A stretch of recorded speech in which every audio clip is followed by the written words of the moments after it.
هغه پیغمبرو ته خو کاش چې زه ژوندی وې چې ته مکې والو د کلي نه ایستې چې ما ستا امداد کړی وې چې ما ستا څه کړی وې امداد کړی وې نو نبي علیه السلام حیران شو وی ما به مکې والا وباسي ولې به ما وباسي زه خو د چا سره بد نه کوم زه خو دلته د هر چا سره ښېګڼه کوم نو ما به مکې والا وباسي او زما خو لوی خاندان دی نو ما به خلک څنګه وباسي ورقه ابن نوفل ورته وفرمایل وی او دا ته چې به کومه خبره کوي دا چې چا کړې دا خلکو د کلي نه ایستلی دی خلک د کلي نه څه کړی دی ایستلی دی خو بیا چې کله نبي علیه السلام باندې پیغمبري راغله که نه او نبي علیه السلام د مکې نه وته نو په دغه ټایم کې ورقه ابن نوفل وفات شوی و بیا چا د نبي علیه السلام نه تپوس وکړو وی ورقه ابن نوفل چې دی دی د دنیا نه مسلمان تللی دی که کافر تللی دی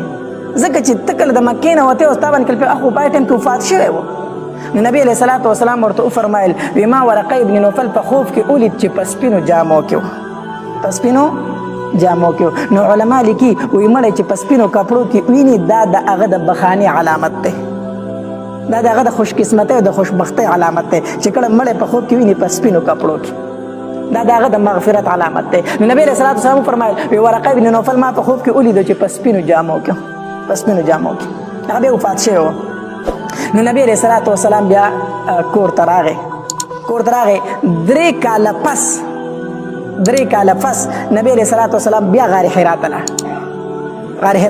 نو چې د غار حرا نه واپس راتو نو اخکه فرشته بیا ده وی د اسمان په کنارو باندې او د اسمان د کنارې ډکې کړي دي بیا هغه فرشته ولیدله نو چې کور ته بیا راغی بیا پې تبه راغلې ده نو خدیجه بیبي ته فرمایي وی دسروني په ما باندې څادرې راواچو ما پټ که تبه راله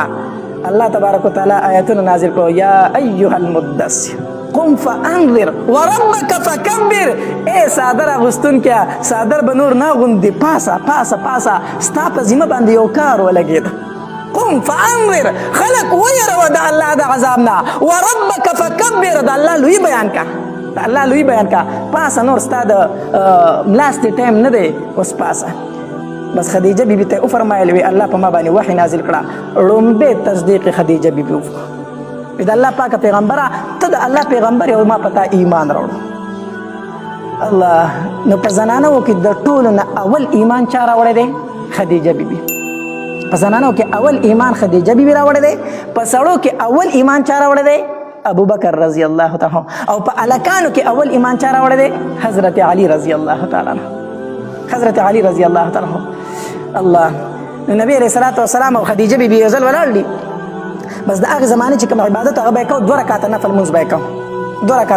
به کوو نو نبی علیه السلام ولاړ دی خدیجه بیبي شاته ولاړه ده مونځ کوي نو علي رضی الله تعالی ولیدل نو تپوس یې ته وکړو وی د تره زویه داسې دي داسې کوئ نو نبی علیه السلام ورته وفرمایل وی الله زه پیغمبر جوړ کړی ما په ما باندې ایمان راوړه علي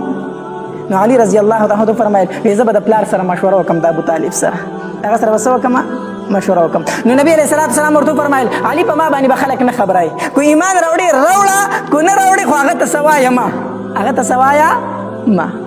علي هو چې راغی څنګه چې سار شو په خپل راغی وی د الله پاک پیغمبر ما پتا باندې ایمان راوړی دی الله نبی علي رضی الله تعالی سره وړو ایمان راوړو بیا د نبی علیہ السلام په زوجیت کې په نکاح کې خدیجه رضی الله تعالی عنها 25 کاله پاتې شوه 25 کاله او 25 کاله پس بیا نبی علیہ السلام نه جدا شوه وفات شوه خدیجه رضی الله تعالی عنها وفات شوه او انت په جنت المعلا کې دفن ده په مکه مکرمه کې الته هغه بچیم دی هغه ورسره دفن ده نو انت بیا دفن شو او په کم کال چې دا وفات شو نو نبی علیہ السلام پسې دومره خپاو کنه چې هغه کال ته عام الحزن وي نبی علیہ السلام به فرمایي دا زما د غمونو کال دی عام الحزن ما نه هغه بیم جدا شو چې ماله به تسلی راکوله د غمونو کال دې د نبی علیہ السلام سره ډیره مینه کړې ده او د دې فضایل یو ځل دی نبی علیہ السلام په غار حرا کې و او دی نبی علیہ السلام له خوراک راغسته او غار حرا ته ختله جبرئیل امین راغی او نبی علیہ السلام ته وفرمایل د الله پاک پیغمبر خدیجه را روانه ده او تعالی د خوراک لوښي راغستی دی خوراک یې راغستی خو د الله پاک پیغمبر چې کله ستا خواله راشي کنه نو زما سلام پې مو وایا او الله تبارک وتعالی فرمایي چې زما سلام پې مو وایا الله فرمایي چې په خدیجه زما سلام وایا او جبرئیل امین وی زما سلام پې مو وایا نو چې خدیجه رضی الله تعالی عنها نو نبی علیه الصلاۃ والسلام ورته په مسکا شو خدیجه په تا باندې الله او جبرئیل علیه الصلاۃ والسلام سلام وایي په تا باندې سلام وایي الله نبی علیه الصلاۃ والسلام سره ډېره زیاته مینه وه ډېره زیاته مینه وه عائشه رضی الله تعالی فرمایي وی نبی علیه الصلاۃ والسلام په اکثرو مجالسو کې د خدیجه ذکر کو د خدیجه ذکر کو نو ما له په غوسه راتله وی حالانکه ما خدیجه لیدلې هم نه وه ځکه چې هغه وفات کېده نه زه پیدا شوی هم نه وم خو بیا هم یو مخکې بنۍ تېره شوې وه که نه وی ما له به غوسه راتله چې ده به د خدیجه ذکر کو ما به ورته وایي چې د الله پاکه پیغمبر چې د هغې بوډۍ نه ما سوا بل څوک نشته دی وی نبي علیه صلات وسلام راته وفرمیل چې عایشه خدیجه خو خدیجه وه که نه یقینا هغه شانتې بل څوک نشته دی عایشه ستا خلکو چې په ما باندې خشاکونه راتاول ستا خلک ما ته دشمنۍ ته ولاړو نو ما له به تسلي خدیجې راکوله ما له به تسلي خدیجه راکوله د دې خور و د هغې حاله نو مخاله د دې خبرې او د خدیجې بیبي خبرې یو شانتې وي نو عایشه بیبي فرمایي د نبي علیه صلات وسلام په کټ کې داسې ډډه والې وه ښه بې فکره پروت و نو بار خاله خبرې وکړې نو چې خاله خبرې وکړې نبي علیه السلام فورا راپاسېد په کټ کې نیغ کېناستو ما ته وایي چې عایشه ما ته وایي چې د خاله خبرې نه دي د خاله خبرې نه دي ما ته وایي چې او د الله پاکه پیغمبره د خاله خبرې دي نو نبي علیه صلات وسلام سره داسې ټیټ کړ لږ خفه غونته کېناست خدیجه رضی الله تعالی عنها ورته رایاده شو هغه ورته رایاده شو چې کله به هم په کور کې پخلی وشو که نه پخلی وشو نو نبی رسول الله سلام باندې دا پتون داسې روچت کو او چې د خدیجه بیبي څومره ملګري وي که نه د زنانو خپلې ملګري وي ځان له که نه پس د مرګه د هغې نبی علیه صلات وسلام به داسې یو پتون روچت کو وی به چې د خدیجه ملګرو له دا اوسئ پس د مرګ د هغې ملګرو له به یې دا لېږل تحفې به یې لېږلې دومره ورسره د نبی علیه صلات وسلام مینه وه د دې سره دومره ورسره مینه وه الله یو ځل د نبی علیه صلات وسلام زوم دی ابوالعاص او په ده باندې د نبی علیه صلات وسلام مشرۍ لور زینب رضی الله تعالی عنها واده وه نو دی په غزوه بدر کې ګرفتار شو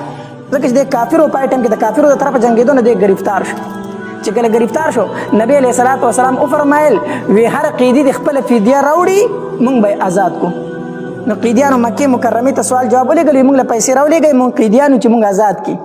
نو هر رشته دار به د خپل رشته دار دپاره پیسې رالېږلې هغه به یې څه کوو آزادو نو د نبی علیه صلات وسلام لور چې وه زینب رضی الله تعالی عنها هغې هم د خپل خاوند ابوالعاص دپاره فدیه راولېږله نو فدیه چې رالېږله نو د غاړې امیلې وه هغه یې راولېږو وایي دا زما بابا ته ورکړئ ووایه ورته چې زما خاوند را آزاد کړي زما خاوند را آزاد کړي نو نبی علیه صلات وسلام له به د یو قیدي فدیه راتله هغه به آزادو نو د ابوالعاص فدیه راله چې فدیه راله د نبی علیه السلام مخې ته داسې امیل کېښودی شو د الله پاکه پیغمبره دا ستا د زوم د ابوالعاص فدیه ده ستا لور زینب رالېږلې ده وایي چې زما خاوند را آزاد که نو نبی علیه السلام هغه امیل داسې په لاس کې راواغسته که نه نو داسې په لاسو کې اړه وراړو د سترګو نه یې اوښکې به یې دي جړه دې ورته جړه دې ورته دا هغه امیل و چې کله زینب رضی الله تعالی ودېده که نه نو خدیجه رضی الله تعالی د خپلې غاړې نه راکوز کړو دې ته یې واچو دې ته یې واچو نو چې نبی علیه الصلاة والسلام هغه امیل راواغست داسې په لاسو کې اړه وراړو د سترګو نه یې اوښکې به یې دي جړه دې ورته نو صحابه کرامو ترې نه تپوس وکړو د الله پاکه پیغمبره که ته چېرته په دې فدیه باندې خفی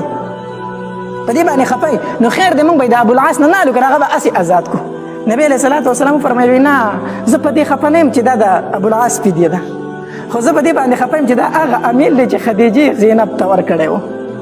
زما بیبي خدیجه دا زینب ته ورکړی و نو ما ته هغه ټایم رایاد شو چې کله هغې د خپلې مرۍ نه کوزه وه دې ته یې اچم ما ته هغه ټایم رایاد شو وی نه دا په فدیه کې راغلی دی دا به زه منظورومه دا ما په فدیه به بیت المال کې کېښود د مسلمانانو حق دی او ابوالعاص آزاد کوي ابوالعاص څه کوي آزاد کوي بیا هغه مسلمان شو ابوالعاص رضی الله تعالی عنه صحابي ته نه بیا جوړ شو بیا جوړ شو دا د نبی علیه صلات وسلام اوله نکاح وه د خدیجه رضی الله تعالی عنها سره او دا د نبی علیه السلام اوله بیبي وه او د دې په ژوند کې نبی علیه السلام دویمه نکاح نه وه کړې چې کله دا وفات شو بیا نبی علیه السلام نور نکاح ونه کړي دي